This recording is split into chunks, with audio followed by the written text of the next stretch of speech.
It is Wednesday, February 17. Welcome to CGN News.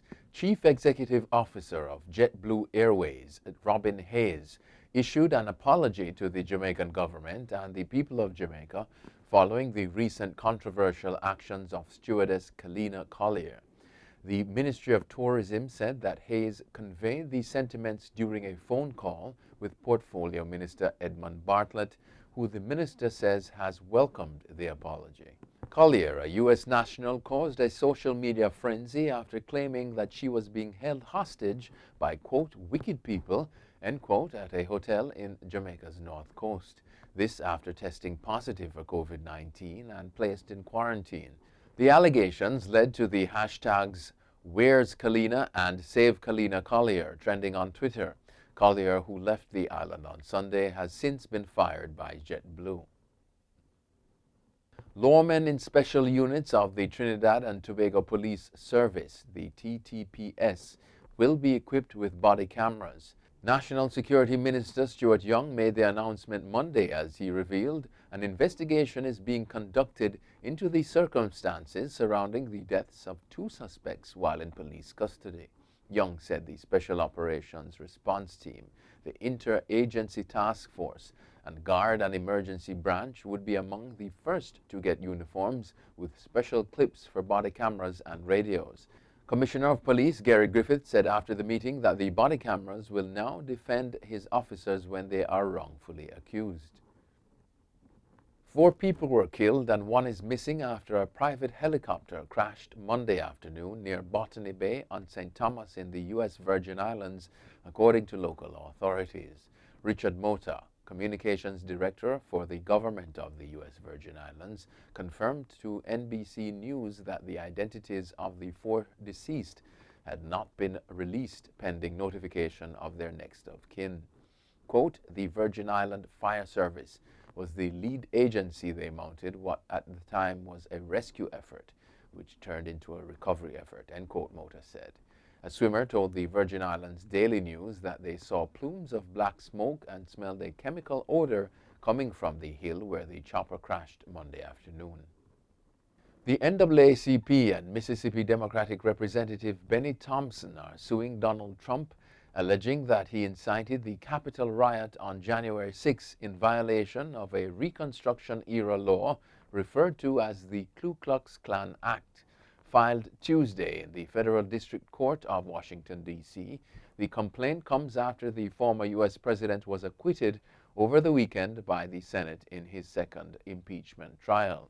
The lawsuit also names former New York City Mayor Rudy Giuliani and 2 white extremist groups, the Proud Boys and the Oath Keepers.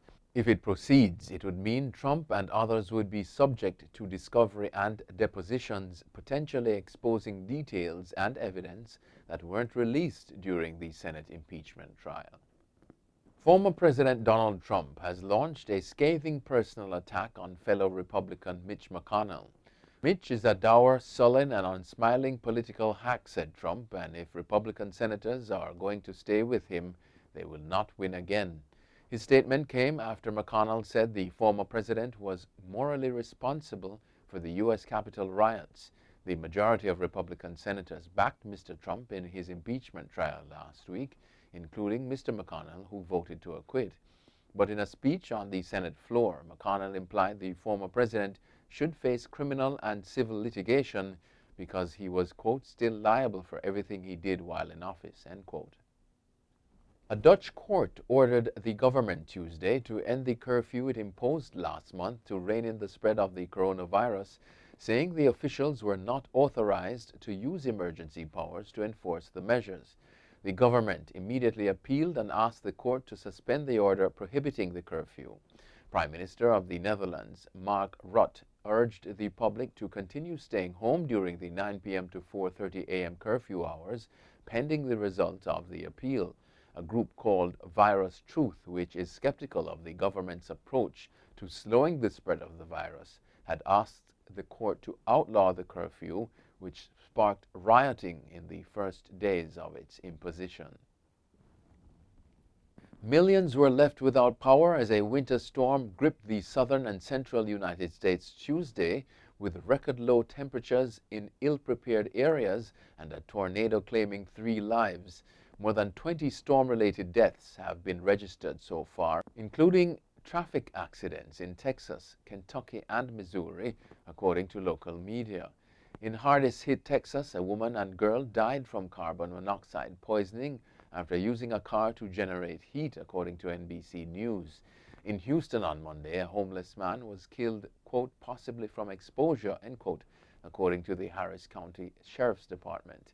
And another man had been found dead after potential exposure to low temperatures. President Biden vowed to provide additional emergency resources for those affected by the historic storm. And finally, armed men have kidnapped an as yet unconfirmed number of children from a secondary school in central Nigeria's Niger state, according to local media and officials. Niger State Government Secretary told BBC News that armed men had attacked the Government Science College in Kagara at approximately 3 a.m. Wednesday.